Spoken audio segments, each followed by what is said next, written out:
Yo YouTubers, this is EMD SD 14R again, coming to you live from PA. This is part 2 of my custom trains, and these are my current projects, part 1. So part 2 custom trains, part 1 current projects. I'm just going to go down the line here. RS3M, my username, locomotive, EMD SD 14R, Jeep 30PH-2. This is going to be a Jeep 42M, my Lehigh Valley Interurban, GE U5B export model, and Alco model products, brass E44 electric. And I'm going to be going to you in detail about this model, this model, this model, and this model. Alright, so let's get the show on the road. This is my Atlas RS3M. It's brand new. It's got MRC's new DCC sound system in it. This is my first locomotive I bought from eBay, from a guy in Wisconsin. He did the nose chop right here, based off of Green Bay and Western's RS3Ms and Delaware and Hudson's RS3Ms.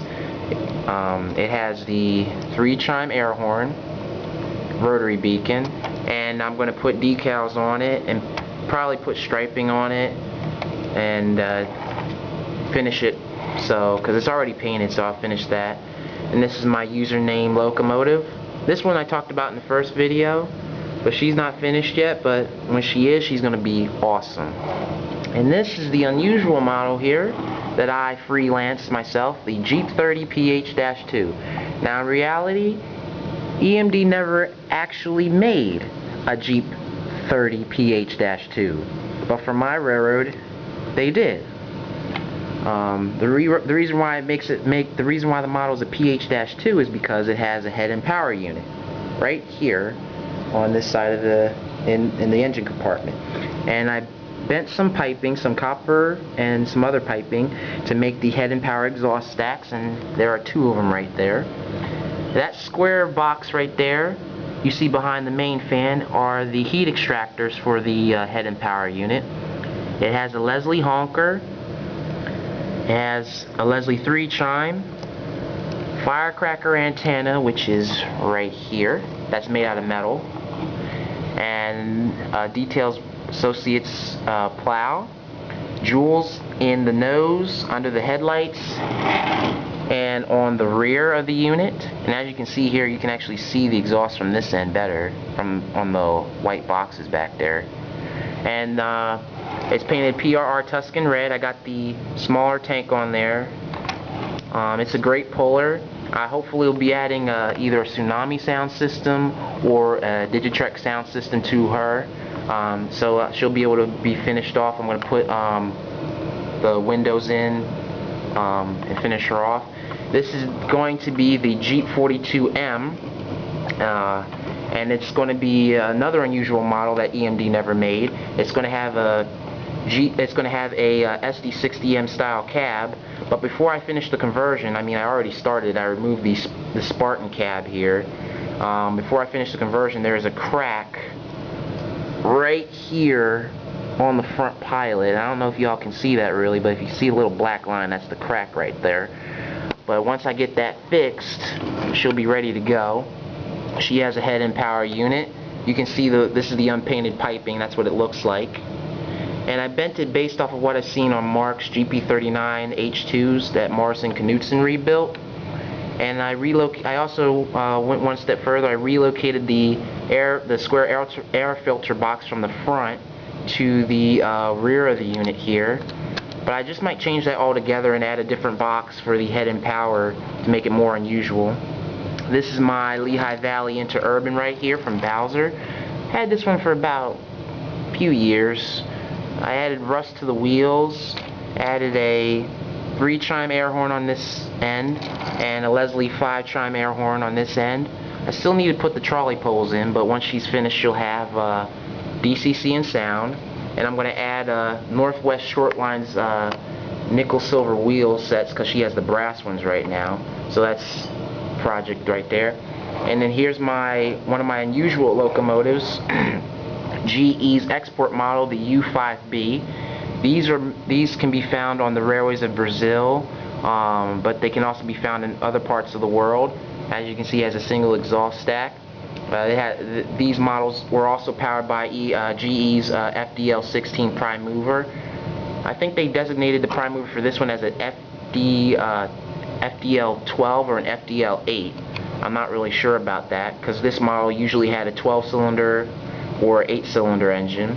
Some have been repowered with EMD prime movers today, but I added the brass 5-chime here and the 3-chime there, and this is actually going to be one of my steel mill switchers. She's a great puller. I'm going to paint her in my Railroad's colors paint scheme, and she's got LED lights, and I'm going to add sound and DCC to her.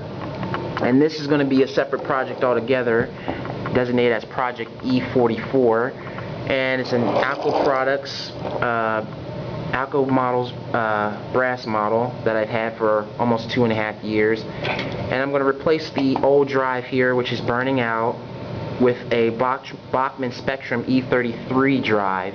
And I've already test fitted this shell to fit on that particular chassis, and it fits perfectly. And once I do the conversion, all the underbody detail will be transferred to the Bachmann Spectrum E33 chassis. And the good thing is, the brass trucks here on the Bachmann E33 chassis, the trucks are very similar, and actually they're detailed a lot better, and it's going to be a great model to have. It's going to be a hybrid, actually. And I'm also going to replace the old pantographs here with ones from Fleshman that fit on the model that are more appropriate for this loco.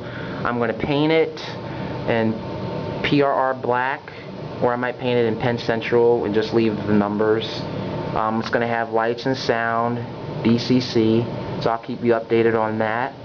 And then here in the back is my Pennsylvania Railroad X29 boxcar that I weathered. That's in my first video.